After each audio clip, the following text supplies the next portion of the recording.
క్రీస్తునందు ప్రియమైన సహోదరి సహోదరులకు యేసుక్రీస్తు నామములో శుభములు. దేవుని యొక్క మహిమ మీ మీద ప్రకాశించును గాక. ఈరోజు దేవుడు మనకిచ్చిన మాట యోహాను వ్రాసిన మొదటి పత్రిక 3వ అధ్యాయము 15వ వచనం. తన సహోదరుని ద్వేషించువాడు నరహంతకుడు, ఏ నరహంతకుని అందును నిత్య జీవం ఉండదని మీరు ఎరుగుదురు.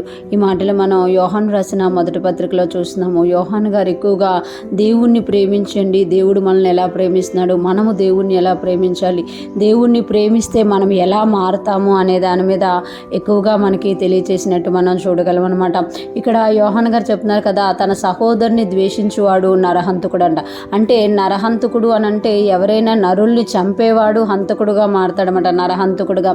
కానీ ఇక్కడ చూస్తే ద్వేషించేవాడట. అంటే ఆ ద్వేషము బయటకు వచ్చినప్పుడు కనబడుతుంది, కానీ లోపట మనము ద్వేషించినా కూడా నరహంతకులుగా చూస్తారు అని ఇక్కడ మనకి తెలియచేస్తున్నమాట. తన సహోదరుని ద్వేషించువాడు నరహంతకుడు అంటే లోపట ద్వేషమున్న, బయటికి అది కానవస్తున్న, బయట మనం వారిని ద్వేషిస్తున్న మనల్ని వాక్యం ఏం చెప్తుంది అని అంటే నరహంతకుడుగా చెప్తుంది అనమాట.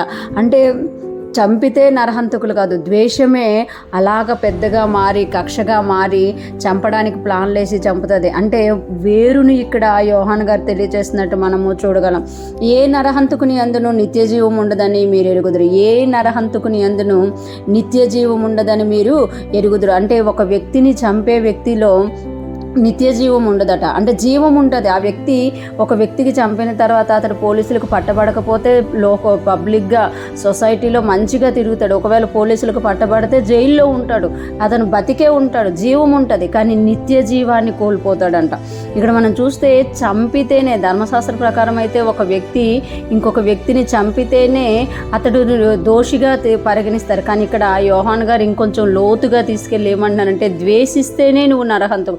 ఒకవేళ నీవు నీ సహోదరుని ద్వేషిస్తే నీలో నిత్య జీవం ఉండదు, నువ్వు బతికే ఉంటావు, కానీ నీవు నిత్య జీవానికి అర్హుడు కావు, అర్హురాలు కావు అని తెలియచేస్తున్నమాట. యేసయ్య రక్షించుకొని మనకి నిత్య జీవం ఇచ్చారు. ఆ నిత్య జీవాన్ని మనం ఎట్లా పొడగొట్టుకుంటాము అని అంటే ఇతరులని మనం ద్వేషించడం ద్వారా, ఇతరుల విషయంలో మనము ద్వేషించి వారికి విరోధంగా మాట్లాడడం వల్ల మనలో ఉన్న నిత్య జీవాన్ని కోల్పోతామంట. ఇక్కడ మనం చూసుకుంటే ఆదాము అవ్వతో ఆ పండు మీరు తిన్నప్పుడు చనిపోతారు అనే చెప్పబడింది, కానీ వాళ్ళు చనిపోలేదు. కానీ మనకు తెలిసింది ఏంటి అంటే వాళ్ళు దేవుని యొక్క మహిమను, స్వారూప్యాన్ని కోల్పోయారు, నిత్య జీవాన్ని కోల్పోయారు. జీవం ఉంది కానీ వారిలో నిత్య జీవము లేదు. ఈరోజు ఫ్రెష్ మనం వింటున్న ప్రతి ఒక్కరూ జ్ఞాపకం చేసుకోవాలి, మనము మన సహోదరుల్ని, మన చుట్టూ ఉన్న వారిని ప్రేమించే వారిగా ఉండాలి.